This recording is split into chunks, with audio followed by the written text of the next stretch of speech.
kami hanya diperiksa tentang ditanya di awal depan nama dan kemudian bagaimana kondisi kesehatan. Tapi seterusnya ya karena nggak ada hubungannya, ya makanya ya udah lanjut saja. Assalamualaikum warahmatullahi wabarakatuh. Assalamualaikum. Ya pertama-tama terima kasih, kami haturkan terima kasih yang sebesar-besarnya kepada para penyidik di Polda Metro Jaya, khususnya di Ditreskrim dan juga kepada Kapolda atas pemeriksaan yang sangat-sangat profesional dan sangat komprehensif. Jadi artinya kami ini menghormati ya tugas masing-masing. Jadi artinya kami tetap datang sesuai dengan undangan dan ini adalah undangan yang kedua.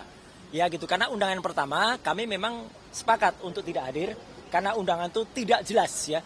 Tidak ada nama terlapornya, tidak ada lokus dan tidak ada tempusnya. Jadi tidak ada lokasi dan tidak ada waktunya. Nah, ternyata bagus.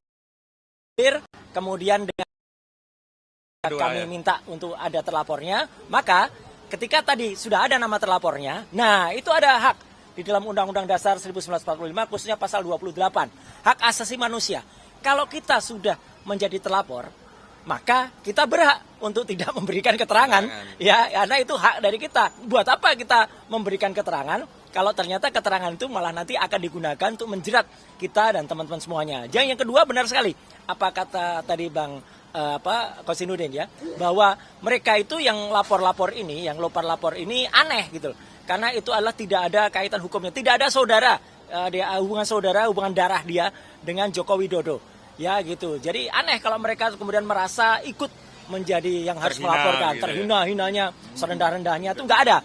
Dan juga lucunya mereka mendalilkan beberapa pasal ya, terutama 160 yang itu sifatnya adalah penghasutan. Dan mungkin mereka tidak mengerti atau lupa, jadi harus belajar dulu bahwa pasal penghasutan itu 160 itu sudah ada putusan MK yang buat itu adalah menjadi delik material, bukan lagi delik formal. Jadi harus ada korban yang dihasut dan yang dihasut itu membuat kerusuhan atau membuat keonaran secara nyata.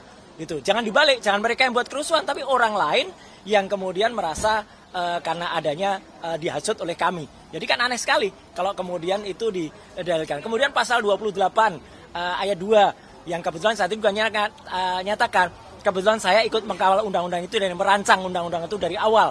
Undang-undang ITE nomor 11 2008, direvisi menjadi Undang-Undang nomor 19 tahun 2016, direvisi lagi menjadi Undang-Undang nomor 1 tahun 2024. Itu ketika saya berada di DPR Komisi 1, kami ikut mengawal. Jadi salah penerapan pasal itu, 28 ayat 2 itu yang itu mentautkan antara SARA.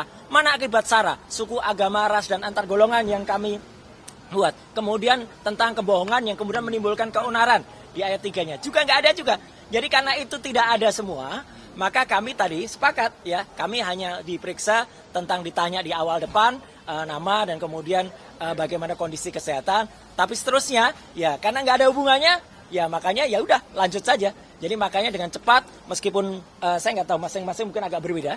Saya ada 85 pertanyaan dengan 55 halaman, maka bisa diselesaikan dengan sangat cepat ya gitu. Jadi jangan kecewa ya untuk para pelapor yang sudah berharap itu akan, karena itu pun nanti akan menjadi catatan bagi kepolisian kenapa mereka memproses sesuatu yang tidak jelas ya, karena tidak jelas. Dan yang paling penting kami tadi juga menyampaikan surat dari tim kuasa hukum kami bahwa ini tidak ada legal standingnya.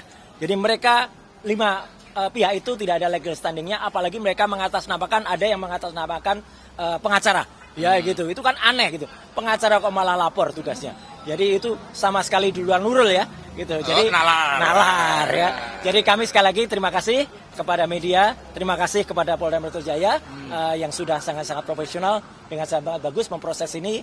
Dan moga-moga ya kami juga berdoa, moga-moga kemarin saya sedikit melakukan analisis terhadap, karena ada banyak teman-teman mana yang tanya, benarkah ada foto seseorang video seseorang yang main ATV itu ya itu ada di pantai di Tabanan ya gitu. Videonya benar, lokusnya benar, tapi tempusnya, peristiwanya kapan? Nah itu masih tanda tanya ya. Terima kasih.